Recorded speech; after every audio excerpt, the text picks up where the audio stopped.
In the deserts of Arabia, an insurgency war was raging years before I got to France. Tribes of Bedouins had united to fight a war that was very different from the one we fought in the trenches. Using small, mobile units, they challenged the might of an empire, and they were rallied around the ideas of a single, influential warrior. Ideas of freedom and change.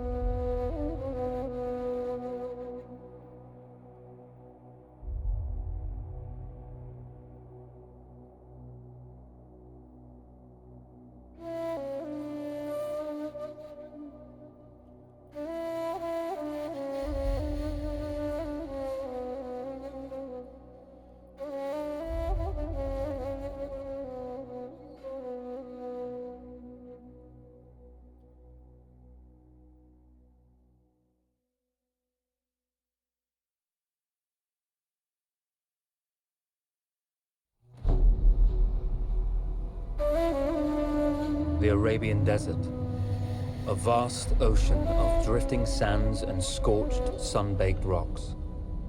Beneath these endless dunes, oil, the lifeblood of our new mechanical century. For more than 400 years, the Ottoman Empire has ruled these lands, controlling all that's to be found here. But the Ottomans do not rule unopposed. Small bands of Bedouin rebels have united to overthrow the empire. They strike without warning and then vanish into the desert. Fighting alongside them is a lone British officer whose exploits have earned him wide renown. The world has taken to calling this man Lawrence of Arabia. In the desert, you rely on good planning, but you also hope for a dash of luck. And luck was with us when we learned of a recently derailed Ottoman train carrying a most interesting piece of cargo.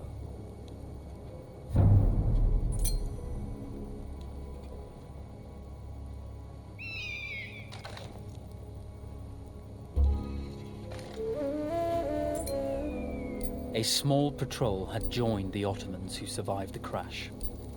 Together, they guarded the wreckage and waited for reinforcements.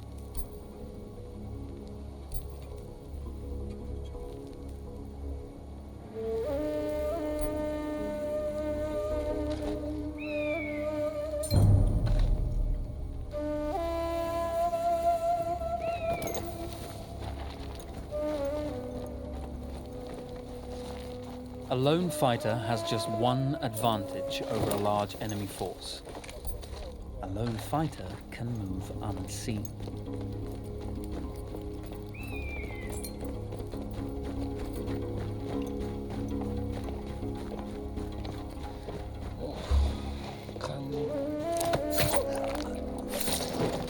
Though powerful and efficient, firearms would often attract attention.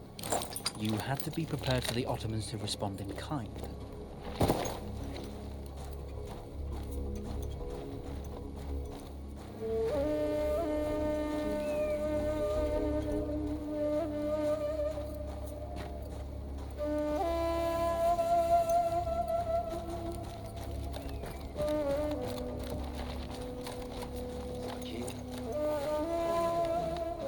Bu lanet çölden tez zamanda çıkacağız inşallah.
Now, it's over.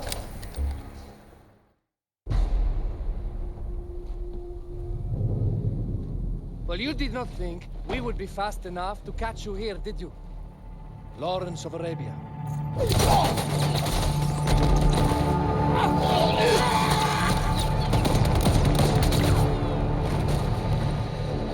Actually, I was rather depending on it. Lawrence. Well, this is very clever. Now the hunter becomes the hunted. So who might you be? How enchanting you are, my dear. Ahmed. I'll show you enchanting. If it weren't for you, I'd be free. Free, is it? You'll be free when you're dead. And I'm happy to tell you, the Empire intends to grant you all this freedom very soon. Even now, an engine of destruction scours this desert, obliterating your allies, your families, your homes. Soon there will be nowhere to run. Nowhere to hide. Soon all that you know, and all that you love, will be ashes. You will all be free to die. Oh. Ah, you animal! Zara. Oh. Now, I understand that you would like nothing more than to strip the flesh from that man's feet and send him off into the desert naked to die. But think about it. You're right. I'm sorry. My friend here, she can be a little brusque. You're going to tell me how to lie to your train, so we can lure it into a trap and destroy it. Impossible. To even begin to talk to that train, you would need an entire book of communication codes. Oh, like this one, you mean? You can never stop the progress of machines. One day, the whole world will take your lands and the precious black gold beneath its sands. We shall see, my friend.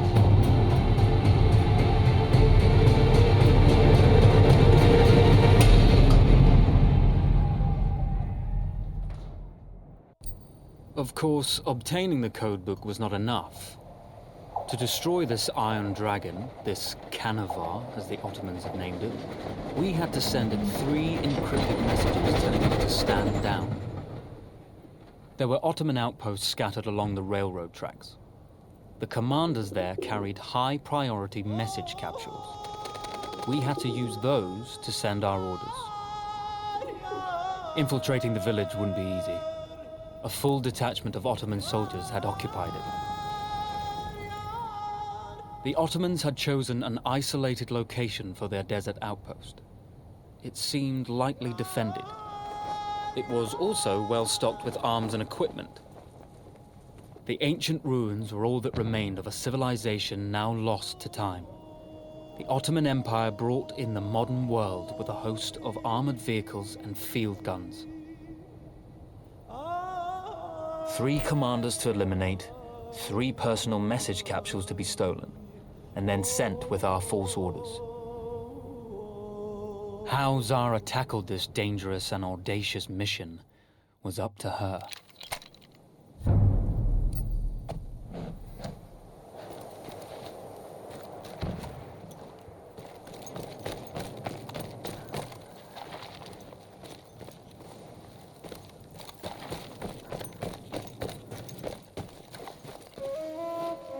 The Bedouin treasured their horses, and in return, those animals granted their riders unparalleled speed and mobility.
single order wouldn't be enough.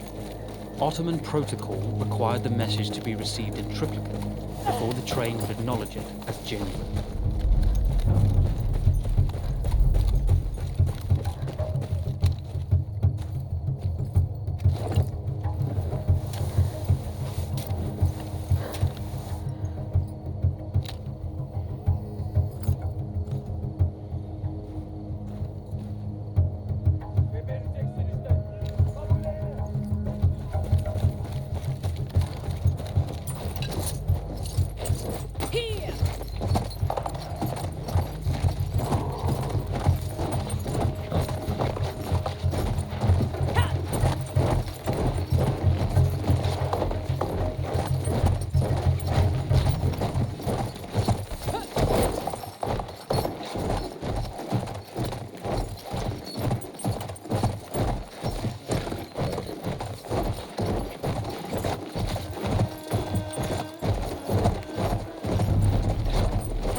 We were putting a great deal of trust in Zara's capabilities, but I had complete confidence that she would carry the day.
You see, the message had already been sent, my dear.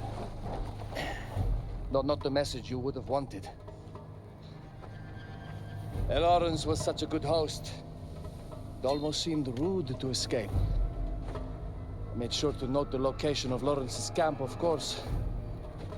Which means the train knows too. Twice, you told that train everything was clear. But I told it exactly where to attack.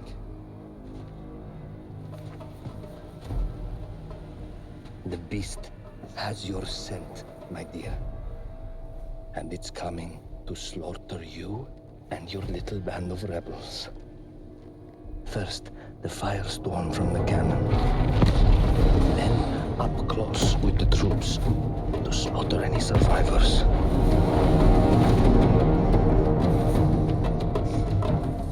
The legend of Lawrence of Arabia dies tonight.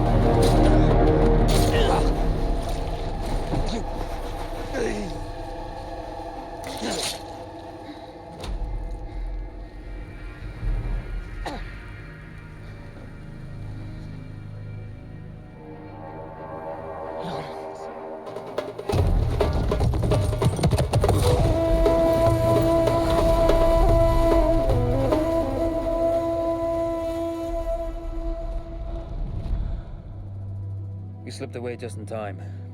Tilkichi was a fool to think we'd ever stay after he escaped. The Canavar won't stop hunting us. No, it won't.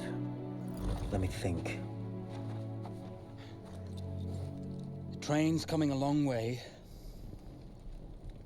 So it'll have to stop to take on water. That's where we strike. Agreed. I'll deal with any sentries, then rig explosives on the track. Yes, and I'll rally our fighters. When I blow the lines, the train will be trapped. So when you hear the blast, you need to attack them with everything you have. It's good. But you know that there's a chance the men may not come. You may set off those explosives and find you're out there all alone. You know that. I guess I won't know either way until I set it off.